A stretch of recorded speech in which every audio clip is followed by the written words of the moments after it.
বলছি বস, এই যা দেখছি আপনার এত ভিডিও ভাইরাল হচ্ছে, এত ইয়ে, একদিন তো ফেমাস ব্যক্তি হয়ে যাবেন একদিন আপনি, বুঝলেন?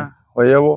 হ্যাঁ, তাই দেখছি আপনি যখন ধরুন ফেমাস হয়ে গেলেন, হ্যাঁ। তখন তো আমাকে আর চিনতে পারবেন না আপনি। হ্যাঁ। এমনি তো আপনি পুরুষ নয়। হ্যাঁ, কি বললি? আপনি পুরুষ না, মহাপুরুষ। বলছি আপনি বিখ্যাত হয়ে যাবেন কোথায় তাহলে?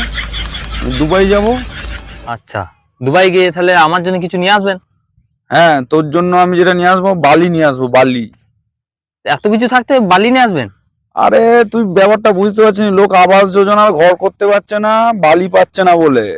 আচ্ছা, বালির কত ভ্যালুয়েশন আছে তোর আইডিয়া নেই, তোর জন্য আমি বালি নিয়ে আসবো। ওখানে যে সেই শেখরা থাকে, আমি শুনেছি ওখানে প্রচুর পয়সা, তা একটু পয়সা পয়সা নিয়ে আসতে পারতেন না? হ্যাঁ হ্যাঁ, তোর জন্য পয়সাও আমি আনবো, তার সাথে বালিও আনবো। হ্যাঁ, ঠিক বলেছেন।